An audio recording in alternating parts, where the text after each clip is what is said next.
Alright, y'all. What is up, everybody? And welcome to Flames Reaction Channel. Um, I know it's been a minute, and I was gonna take a break from these reaction videos and stuff, but I was like, you know what? I might as well just go ahead and keep the videos going. You know what I'm saying? So I ended up changing my mind and decided to get these videos rolling.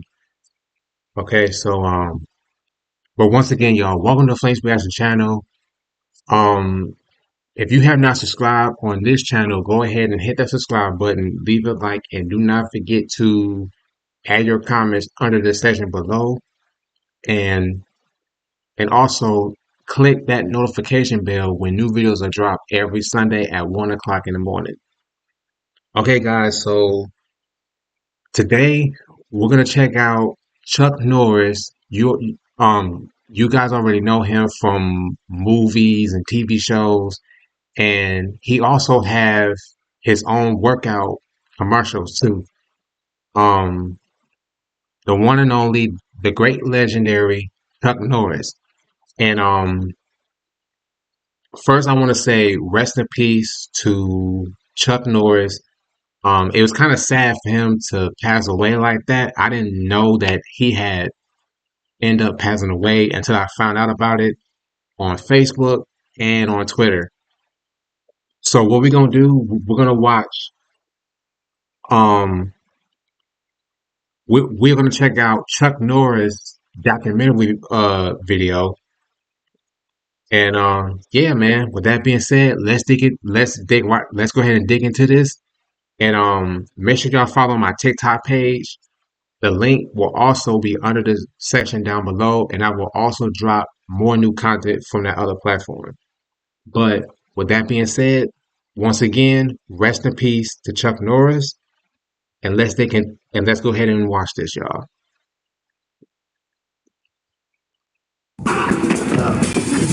The old cliche, you walk the walk, talk the talk. Chuck did both. I did a flying sidekick through the front windshield of a car. In 1978, that was kind of a big deal. If he says don't cross that line, then just don't cross that line. Because he's so precise. I did about 23 movies before I wound up doing the series. Walker, Texas Ranger. I thought if it could go, 3 years, it'd really be great. They were expecting it to go over 8. CBS was very anxious to get Walker back in the saddle, as the cliche goes. Barbara said to me the other day, Walker, Texas Ranger is coming back on. I have some big fight scenes to do with some incredible Korean martial artists, and the action should be pretty hot and heavy.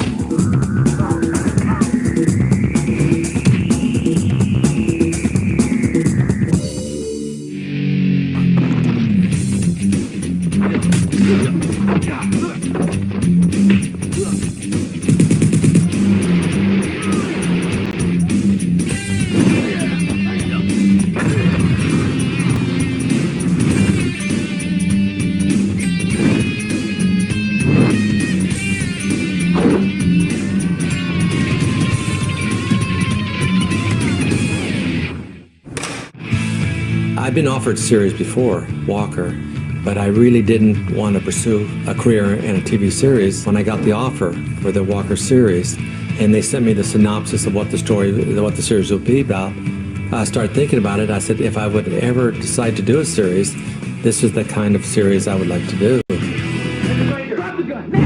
I'll be danged. Walker, Texas Ranger was an instant hit on America's Saturday night lineup. Chuck Norris played Cordell Walker, a modern-day cowboy as fast with his fists as he was on the draw. The Walker character is such a classic Western hero from when I was growing up. Classic Western and classic American hero. He is the Western, the great American hero. That's the highly distilled essence of what Chuck Norris is. He's the good guy. He's the guy that'll never walk away from a threat. He's the guy who will always do the right thing at the end. Well, there's a lot of Chuck Norris in Cordell Walker. Well, he is Cordell Walker. I mean, that's the one thing about Walker and Chuck. They're very similar human beings. Chuck and his team of Texas Rangers beat the bad guys from 1993 till 2000.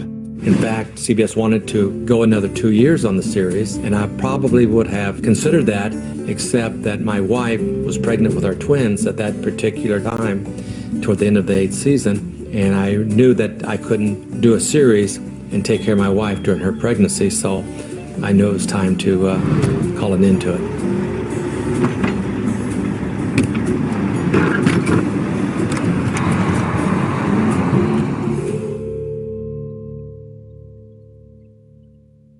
Texas Rangers. Chuck Norris, in one world, has never gone away because he's all over television. It's all over the world, and people are always fascinated. And it becomes one of those television iconic shows that everybody misses. Where's Walker? What's Chuck doing? And time went by that we felt we've given enough of a pause that it would be great if Walker came back. About a year ago, we started talking about doing a Walker movie of the week, and we started trying to develop a storyline. I think we came up with a real good story and developed it into a screenplay, and here we are shooting it. CBS was very anxious to get Walker back in the saddle, as the cliche goes. Finally. Give me one example. I know what my fan base is and all the fan letters that I get. It's like everybody's begging, when is Walker coming back? When is Walker coming back? And I don't care if it's children or grandparents and everybody in between. They have been begging for this for since we shut down. I think they're going to be really, really, really happy. We have Cherie Wilson, of course, who plays Alex, is back. It's been so great walking in. It's like old home week. And Judson Mills, who plays Gage, is back. Yeah, it's good to be back down here. It's good to be back down here. Thanks, Chuck. Clarence Gilliard, who plays Trevette, is back. It becomes your family. And for the 8.5 to 9 years that we were on this show, we developed, and it trickles down from Chuck, quite a family environment. And then we have two new actors, Janine Turner. I am the new kid on the block. My character brings in the whole crime scene investigation aspects to the show, and that's new. So I'll be out there with my gloves and checking the dead bodies and doing my DNA test on the scenes. Am I officially a Texas Ranger? And then Andre, a young actor, youngster on the team now, is playing Red Harper, who is the one being arrested for a couple murders. Harper, how does it feel to be arrested for murder in front of all your Ranger buddies? No comment, okay? It's about an aerospace company in Dallas who's building an updated guidance mechanism for our military. And they finally accomplish their project, give it to the Pentagon, and one of the executives of the company makes a duplicate for Kim Jong-il in North Korea. Kim Jong-il has sent 3 of his top assassins to Dallas to oversee the project. And of course, that's where Walker comes in, and all the action of the movie of the week gets involved. Guys, quiet, please. Come on. So don't step into the cake, be careful. And fun, young action, like young kids and dirt bikes and lots of chases and stuff beyond the Koreans and the martial arts that supersede pretty much any of the fight scenes that we've had in a long time.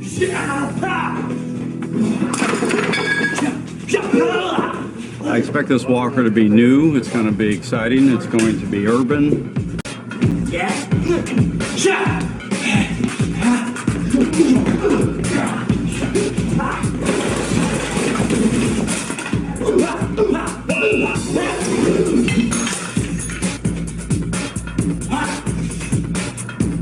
They want to add a kind of a sophistication to the look and to some of the scenes.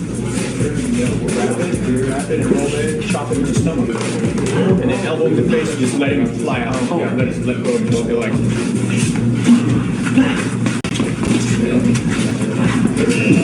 They're going to have everything that they expect from Walker. Very nice. A much kind of more, it's a little hipper, it's a little newer, and it's a little more now.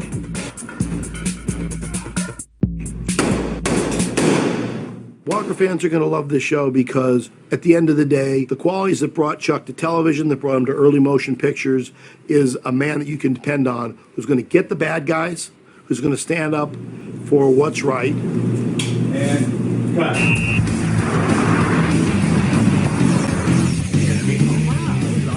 Remember that? Remember those punches? I was like, oh no, he's gonna hit me.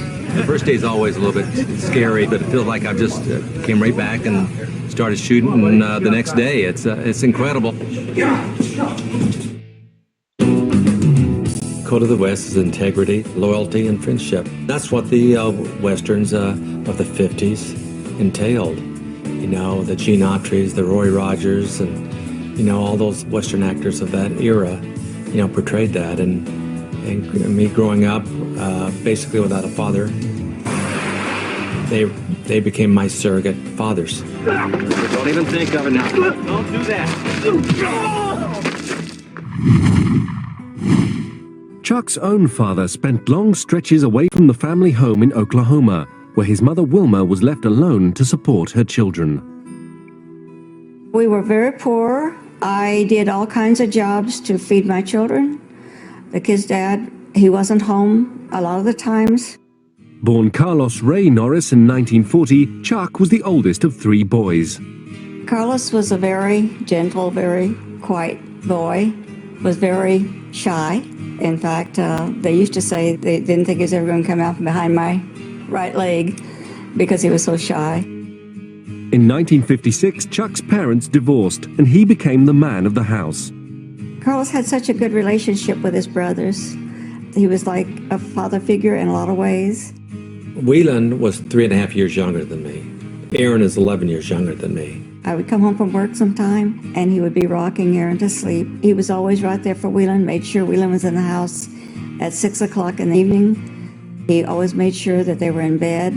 Growing up in poverty, and Mom was on welfare for over 10 years, but she never let any of that affect her in a negative way. She always kept a very positive image about life, saying that we may be poor, but we're rich in love. I did waitress work. I did a lot of different kinds of work because we were so poor.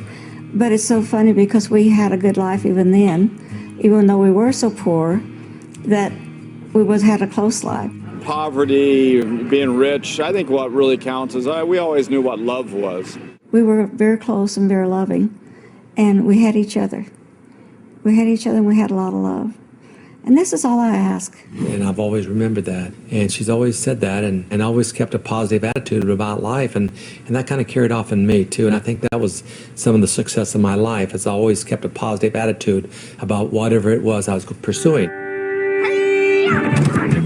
When I joined the military out of high school, I was in boot camp. One of my friends was Hispanic. One day he just said, "You know what Carlos means in English?" I said, "Charles." He said, "Yeah, and the nickname for Charles is Chuck. So I'm going to call you Chuck." I said, "Oh, whatever." And he started calling me Chuck. Well, then everyone else started calling me Chuck. And so I just kind of kept that name, you know, Chuck. And then when I got into acting, it was Chuck Norris. You know, Carlos Norris is a little harder to say than Chuck Norris. And, you know, I answered to both.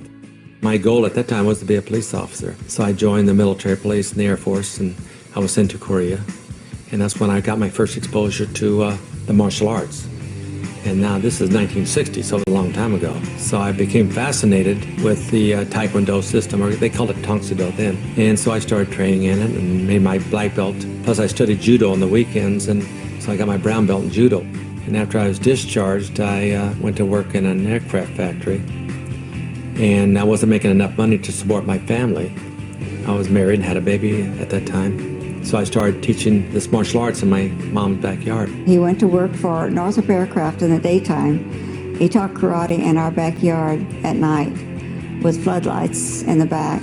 Everybody was down on it because they didn't know what karate was all about, but he was determined. He had determination. We put up this kicking bag, and we used to fly and jump, and I remember jumping and kicking that bag, and people would look over the fence, and pretty soon we had 20 people looking over the fence. So my brother came with the idea of maybe making some money. I fell in love with teaching and decided to pursue that as a career. That's when he took off with his first karate studio, a small one that we all went down and worked on to get it going. I was proud of him. I was proud that he had made up his mind what he really wanted to do and had the determination to go ahead. when a lot of people was against it. He tried to get cousins and everything to take karate so they could learn the karate and help him in his school. But Whelan was the one that stood by. Whelan became one of my first black belts, and he taught for me in my karate schools. We were extremely close. In 1970, Whelan joined the Army and was sent to Vietnam. And he was there 4 months, and he was killed in action there. He had the courage that it took. He saved a lot of his men, by his courage.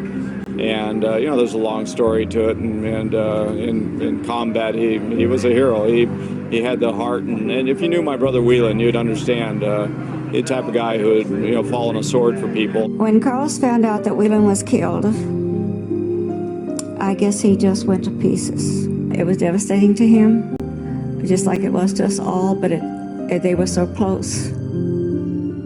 And that was probably the toughest thing I've ever encountered in my life, was his death. All right, so let's just rehearse this and see what happens naturally with him getting up. We have his bags here. Rehearsal. Background. And action. This particular scene is me coming to the open range bar and grill to take Trevette to the airport because he's leaving for Quantico to do a training session with FBI agents. Clarence overacted on that one. He hasn't changed in 4 years. Blah, blah, blah, blah, blah, blah, blah. I'm not very much in this episode, but they wanted to make sure that the Walker family was there. So they designed the scene to tell the audience where Jimmy is while all of these wonderful things are happening in this 2-hour movie. Brutally hot right now. It's really hot and it's over 100 degrees. It makes it a little bit difficult filming. It's a great day to be in black. Yeah, I know. I love black on the 100-degree days. It's the sweat alert. That's a bad face to see the wardrobe girl make. Guys, cameras up, please. Okay, here we go. And Background. The first day you're on set, it's a new character and you're always finding your ground, but everybody has been so lovely and so helpful. Background. Action, Bo. I feel very at ease being here. Are you ready? yeah. Hey, this is a big venue. We get playback.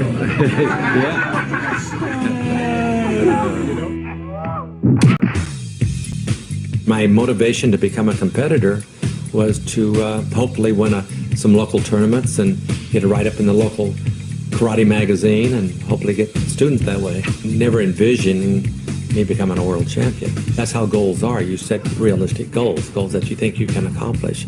And once I won the LA Open, then my goal increased to the state, and then from the state to the national, and from the national to the international, and then to the world title. It just got where I just felt every tournament he went to, he was going to win. But if I'd have thought at that time when I was first started competing that my goal was to be a world champion, I would have never followed through. Chuck won the World Karate Championship title 6 times in a row and retired from competition undefeated in 1974. Hard work and discipline, those are 2 attributes that he brought to it. He never did anything halfway. It was amazing when he became world champion 6 times in a row. Very amazing. Chuck Norris is still one of the most popular and influential names in karate. When he was granted the honor of Grand Master, the only Westerner to get that honor, that, to me, said something, about how the martial arts world embraces Chuck Norris. Even the legendary Bruce Lee took notice of Chuck. When I won the world title in New York City in 1968, Bruce was there. So we got acquainted and decided to work out together back in LA, and which we did for a couple of years. And then he left for Hong Kong to pursue a movie career. And I didn't hear from him for a couple of years, and finally out of the blue he calls me up. He says, I want to do a movie now with a fight scene that everyone will remember. And the fight scene will be in the Colosseum in Rome, like 2 gladiators fighting to the death. And he said, I'd like for you to be my opponent. At that particular time, I had no ambition to be an actor, But I thought it'd be fun to go over there and do this. Bruce had a charisma on screen that I don't think anybody can match. And I mean, it was meant to be, those two being on screen together. Bruce and I kind of ad-libbed the fight scene because we knew each other so well. So he said, what do you want to do? And I said, well, I'll throw this, this, and this, and this, this. He said, okay, I'll do this, this, and this. And he said, I'm not going to dominate this fight like I did all my other fights in my previous movies. It was a classic fight scene, even for it stands up in time. Kiddingly, I said, well, Bruce, who wins? And he said, I win. I'm the star of this movie.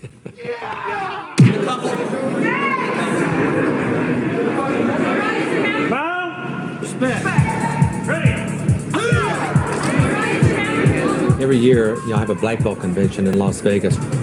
Everybody will step in. Where all my black belts come in from all over the world. Well, I mean, it might be hard. Right, absolutely.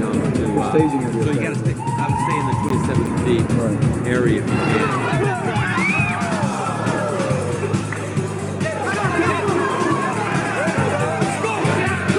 I was trying to think of a name for our system because Taekwondo is predominantly kicking. Well, our system is a mixture of hands and feet, but also blending jiu-jitsu, judo, a lot of different martial arts into our system. Chung Kuk Do means universal way. And I said, well, that's going to be our new system. Chung Kuk Do, and that's the name that we use today. I tell you, our Chung Kuk Do team gives one of the best demonstrations in the United States.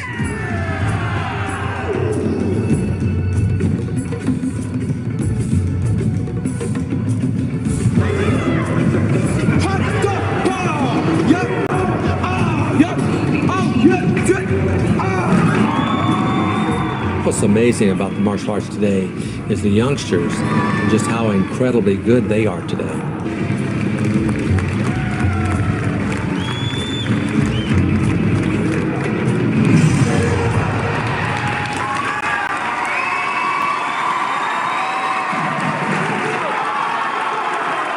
The Grand Master of Chung Kuk Do, our founder, Mr. Chuck Norris. We have a week of seminars and finishing off with a gala. Now with the presentations. We give out awards to our black belts, and the final award is the Norris Award, which we give to a black belt who we feel has really dedicated their lives to not only the martial arts, but to our country and to people in general. It's really an honor to present the Norris Award.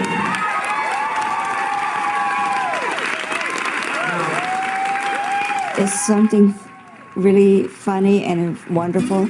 They keep Whelan with them all the time. They tell me about times that they're out somewhere and they start laughing about what Whelan would have said because Whelan was our comedian, about what Whelan would have said if he'd have been there with them. He's the type of guy who would talk to anyone and had the personality more than Chuck and I both put together. And they laugh because they're imagining Whelan is there with them, saying the things that they know he would say.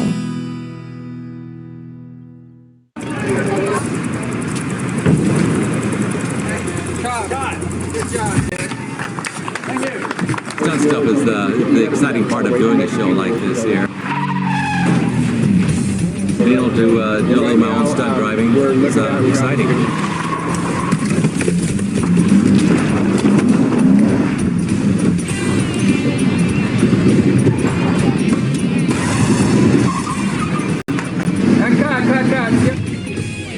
I'm not sure what all my scenes are about today. Truthfully, I don't even know until I get called to. Okay, guys, nice and quiet, please. Okay, settle. And action. Aaron's directed about 7 of my movies. He was my co-executive producer on the Walker series. And so we've worked together for many years. My brother and I, we seem to think alike, so we work well together. They have a way of communicating and blocking scenes out because nobody can do it better than them. Aaron has always been the director, and it's just they really take care of each other, and they truly enjoy working together. When I know he's shooting that day, it's always a lot of fun because he and I have a good time. We think alike, enjoy being around each other. We're very close. I want him rested because there'll be days where he'll be putting in 16 hours. So Aaron's one of my best friends. I don't think we've really had a crossword with each other in all the years that we've worked together. He has a hot temper, but I'm his older brother. I'm 11 years older than him, so he doesn't direct that hot temper toward me. just come down and write a nice tight shot of his face. And that'd be the end of the scene. Cool.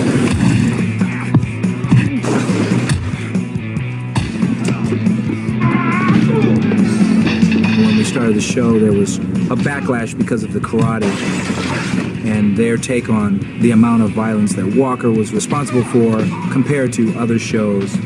Freeze! And they came out with like Violence Against America, and Walker was the most violent show on TV. And yet, as television evolved, as what was happening in the world, the one show that really prevailed because it had a core of virtue and integrity and honesty was Walker, Texas Ranger. It was a family-oriented show. It had the action that the dads would sit down and watch, but not to the point where the kids couldn't watch it. And then the relationship with Walker and Alex and all the other characters, I think, brought the women in to view it as well. And I think that's why Walker had the longevity that it had. Walker, Texas Ranger originally ran from 1993 to 2000. Before establishing himself on television, Chuck had actually been a big-screen action hero for 20 years, but making the transition from karate star to film star was not so easy. How I got into films in the first place is that I had 3 karate schools, and a company came to me and said, Chuck, if you'll sell these schools to us, we'll open up a chain of Chuck Norris karate schools nationwide, and you'll have 1,000 karate schools. And I thought, well, 2% of 1,000 schools is better than 100% of 3 schools. So I sold my schools. In 2 years, we were bankrupt.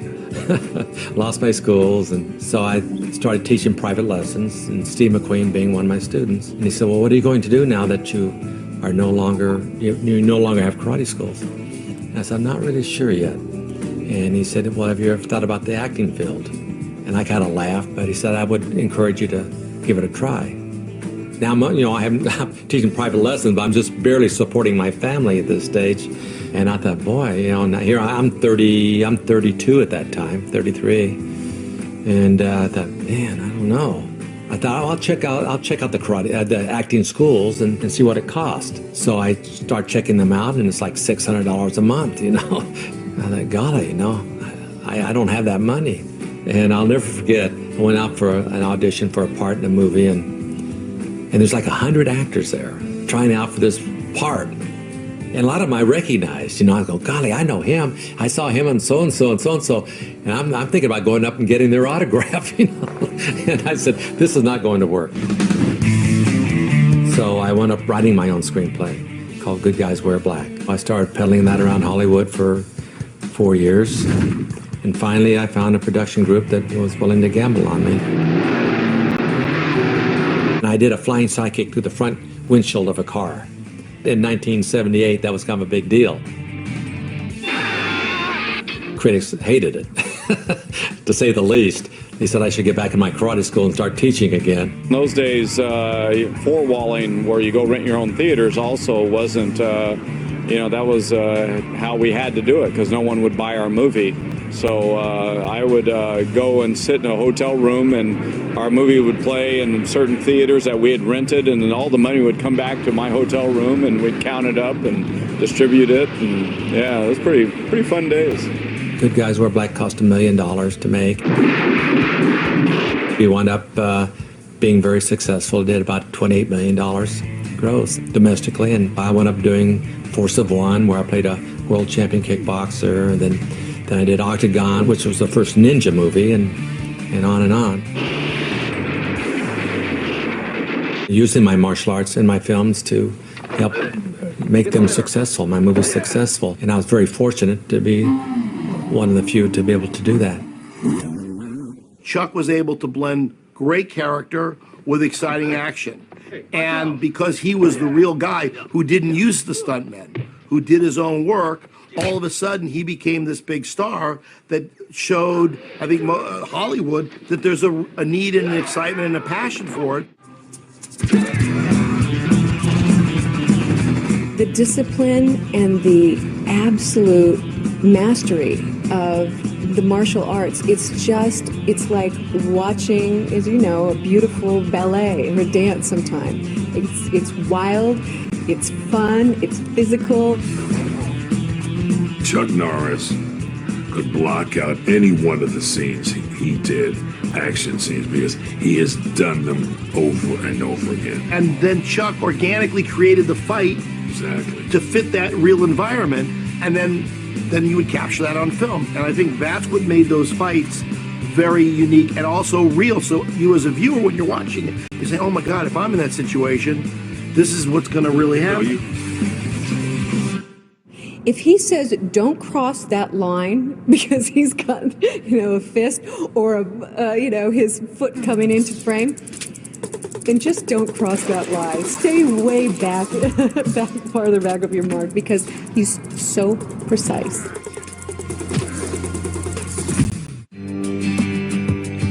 Chuck Norris in Walker, Texas Ranger is a hero because he's fighting the bad guys, which is obvious, but he has compassion and a sense of humanity.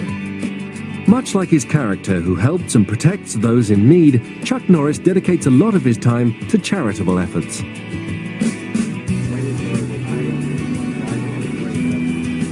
He cares about children, does a lot of charitable work. Really, that's what makes a hero. Giving of your time and of yourself to help for the good of others. Nothing beats that. When I did Walker, we probably had 500 Make-A-Wish children come on the set during that 8 years. He's been granting wishes for almost more than 20 years, and does an exceptional job. He's gracious, he's warm, he's welcoming. The kids love him and respond to him. To see their eyes, they had the most positive attitudes, and we can all learn a lot from these young people. I've become very close to many of them. I will honor this all my life. It will be a special part of me all my life. He's a proud American. He wants to kick drugs out of America. He goes into the inner city schools and he teaches karate to put kids in a program so they're not, joining gangs, that they belong to a family.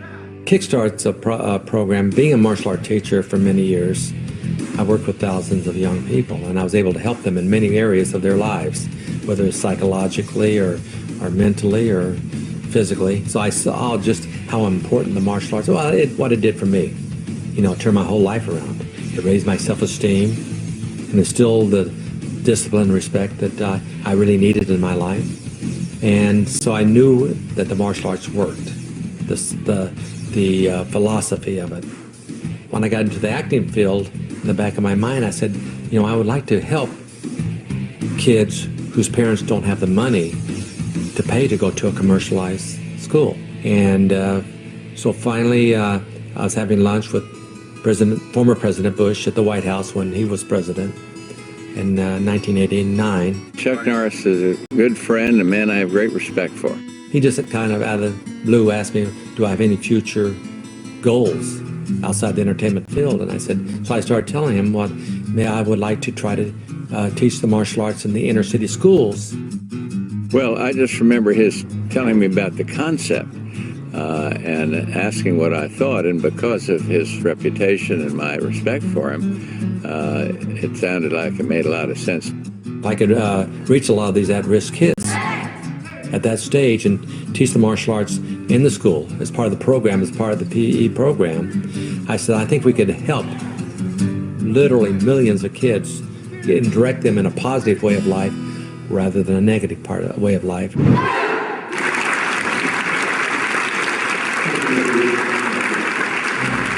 I'm very, very proud of each and every one of you. And some of you have been going to high school. We hope that you will stay connected with the Kickstart program. We hope that you will still train after school and be a part of our Kickstart program.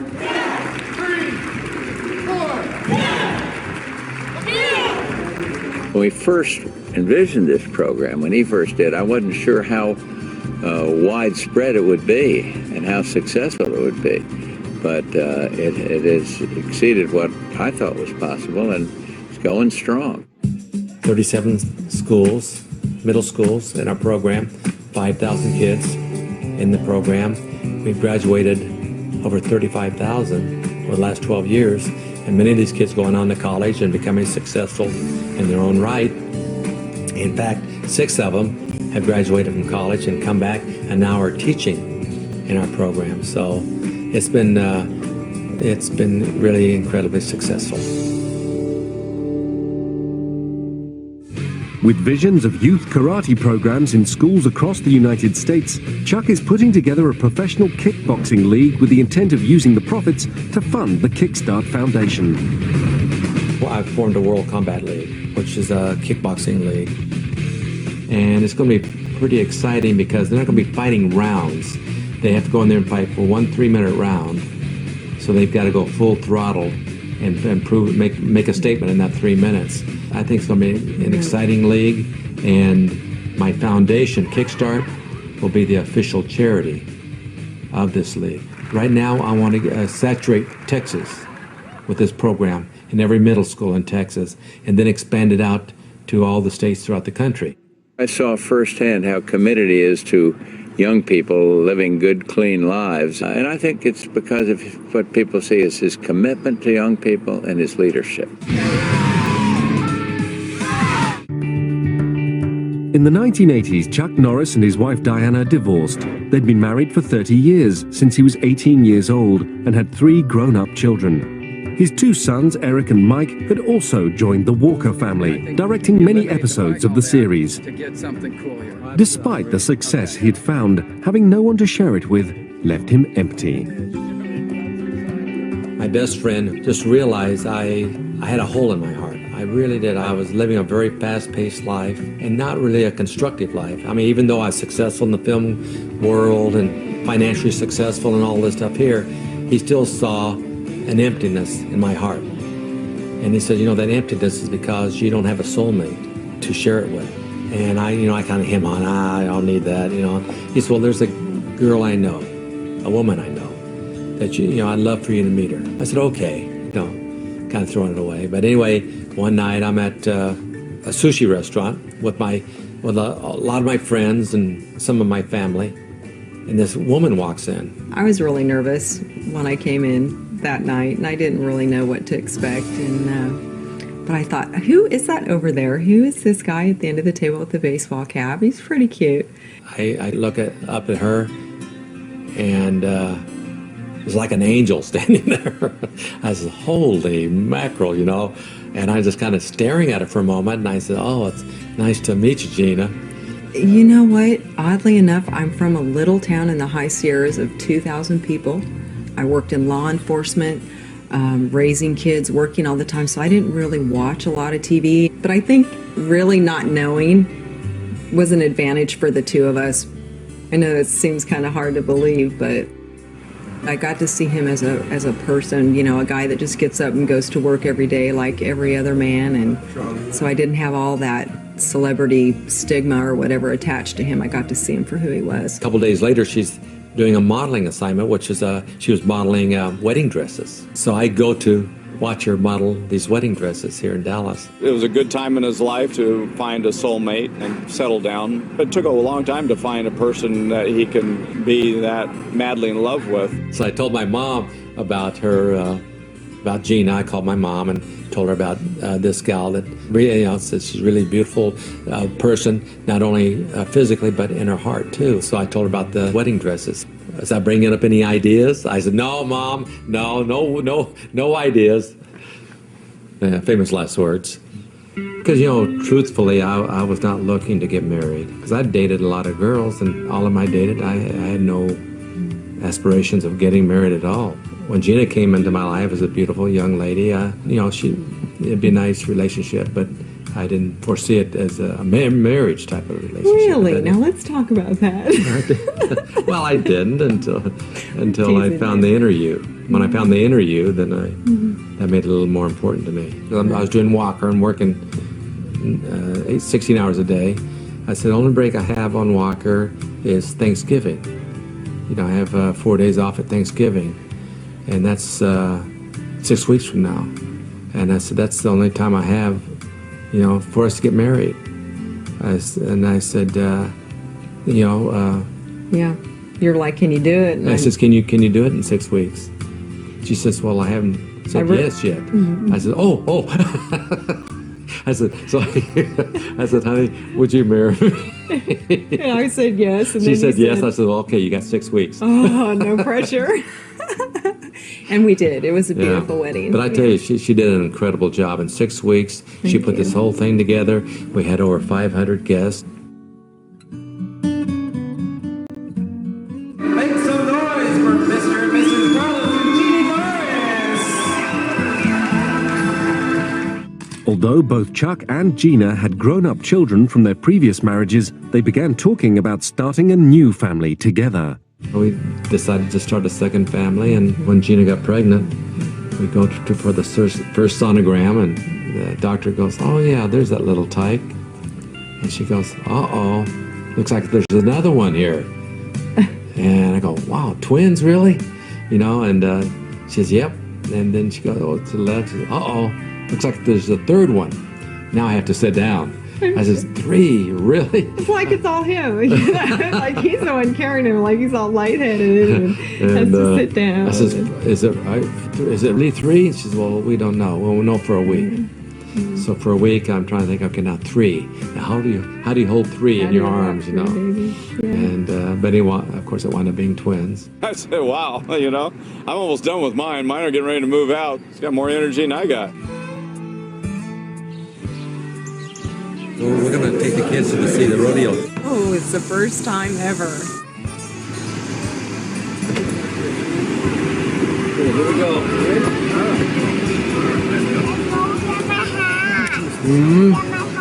Get your hat. Okay, I'll get your hat. There's your hat. You put it on.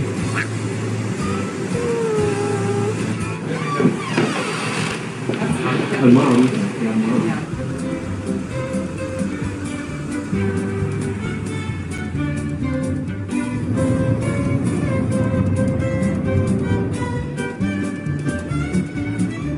That's going to be exciting. Chuck, did you see that picture of the president back here when I had him out here before he was president? Looked like he was choking that horse. He was Here we go. Here we go.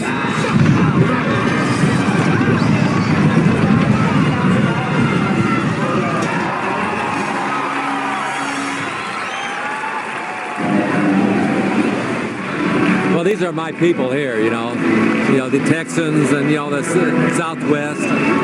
These are the people I identify with. One day back, I ain't never forgot it. How you been? I'm doing good. Good. Just moved back to Dallas a couple months ago, so we've settled in. We're back here to stay now. We will. He's earned the respect of these people because of his own life and overcoming adversity, and also because of his excellence in his field. He is a very famous personality around the world, and Chuck Norris is no fluke. He's for real.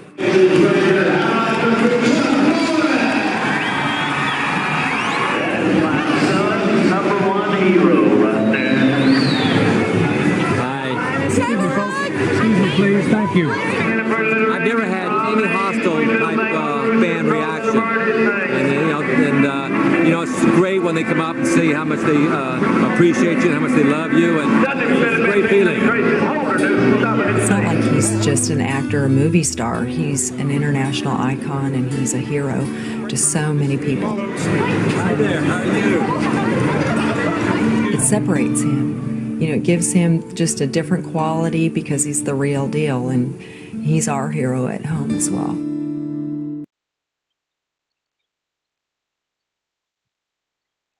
All right, y'all. If you enjoyed that video, make sure y'all leave a like and let me know who is your favorite actor I can react to next. And once again, rest in peace to Chuck Norris, the great legendary of movies, TV shows. And yeah, y'all, this Flame 101 signing out. Peace.